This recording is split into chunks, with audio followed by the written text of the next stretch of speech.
Hati-hati ya, jangan sampai tertusuk paku loh, nanti bisa tetanus. Nah, sebenarnya apa itu tetanus? Seberapa bahaya penyakit ini dan apakah penyakit ini dapat dicegah? Simak penjelasan mengenai tetanus di video saya ya.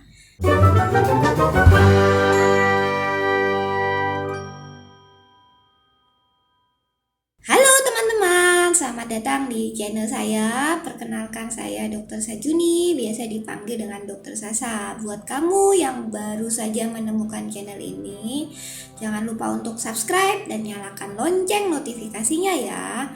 Karena saya akan terus update info kesehatan yang penting untuk kalian ketahui.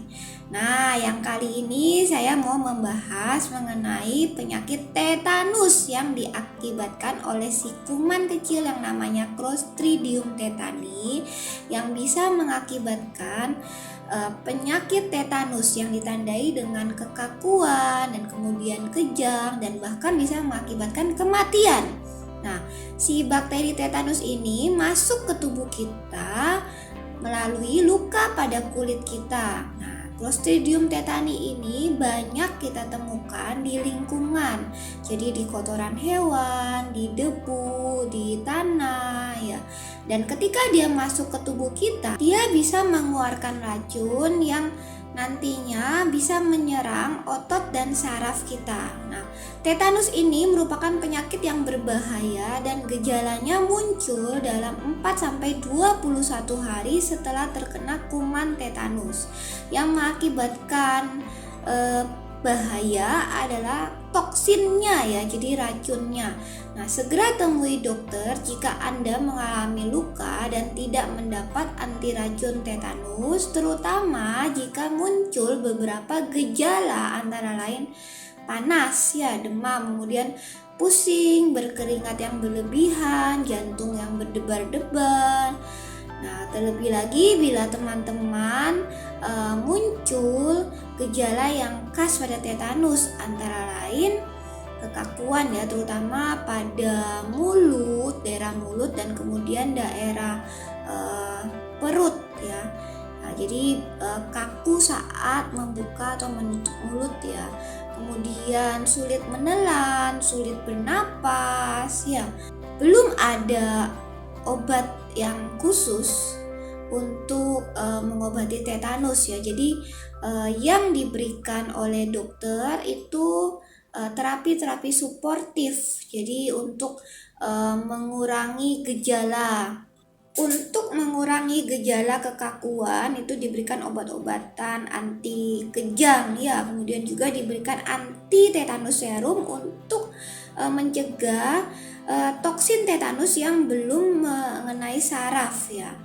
Nah, tetanus ini juga bisa menular dari ibu ke bayi, terutama jika bidan yang menolong itu tidak menggunakan peralatan yang steril ya. Nah, tapi di zaman sekarang umumnya memang sudah steril, namun tetap ibu hamil maupun wanita-wanita yang akan menikah itu disarankan untuk suntik tetanus sebelumnya. Nah, dokter dapat mengetahui apakah seseorang mengalami tetanus melalui gejala yang nampak serta pemeriksaan fisik yang dilakukan ya. Nah, pemeriksaan penunjang itu perlu dilakukan untuk membuktikan bahwa gejala yang dialami bukan disebabkan oleh penyakit lainnya. Nah, jika positif mengalami tetanus, maka seseorang penderita itu perlu menjalani perawatan intensif di rumah sakit ya, karena bisa tiba-tiba itu mengalami henti napas sehingga perlu untuk dipantau ya, dan mungkin perlu untuk dipasang alat bantu napas ya. Nah, pengobatan di rumah sakit itu juga akan membersihkan luka ya, mengangkat jaringan yang mati, kemudian juga diberikan suntikan anti tetanus untuk menetralkan racun, diberikan antibiotik untuk membunuh kuman tetanus, diberikan obat penenang untuk melemaskan otot yang kaku, kemudian juga diberikan obat magnesium sulfat dan beta blocker untuk irama jantung dan pernapasan ya. Nah, jika racun mengenai otot pernapasan, maka dokter akan memasang alat bantu napas untuk menjaga agar aliran oksigen itu tetap ada di dalam tubuh ya. Nah, tetanus ini kan merupakan penyakit yang berbahaya ya, bisa mengakibatkan kematian dan sampai saat ini belum ada obatnya. Nah, tapi meskipun berbahaya, penyakit ini bisa dicegah karena sudah ada vaksinnya. Salah satu upaya untuk mencegah tetanus adalah dengan melakukan vaksinasi tetanus ya. Vaksin ini bisa mengakibatkan tubuh membentuk antibodi untuk melawan racun tetanus.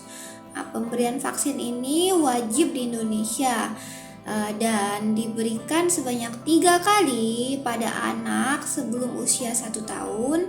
Kemudian vaksin ini pemberiannya itu digabung bersamaan dengan difteri dan pertusis ya. Jadi namanya itu vaksin DPT, difteri, pertusis, dan tetanus. Nah, kemudian vaksin tetanus ini diulang sebanyak 4 kali pada saat anak berusia 18 bulan, 5 tahun, 10 tahun, dan 18 tahun. Kemudian setiap 10 tahun itu mendapatkan booster sampai dewasa ya. Nah, untuk mencegah tetanus pada bayi baru lahir, pemerintah Indonesia pun mewajibkan seorang wanita untuk melakukan vaksinasi tetanus saat sebelum menikah dan saat hamil. Seperti telah dijelaskan sebelumnya bahwa tetanus itu masuk melalui luka, maka hal penting lainnya untuk mencegah tetanus adalah membersihkan luka dengan air mengalir dan sabun. Bila Anda belum pernah menerima vaksin tetanus dan luka Anda cukup dalam serta penuh debu dan tanah, segera kunjungi fasilitas kesehatan terdekat dan dokter dapat menyarankan Anda untuk menerima suntikan anti tetanus. Oke, sekian info dari saya. Semoga info ini bermanfaat. Jangan lupa ya untuk like video ini, subscribe channel saya, dan nyalakan lonceng notifikasinya. Dadah!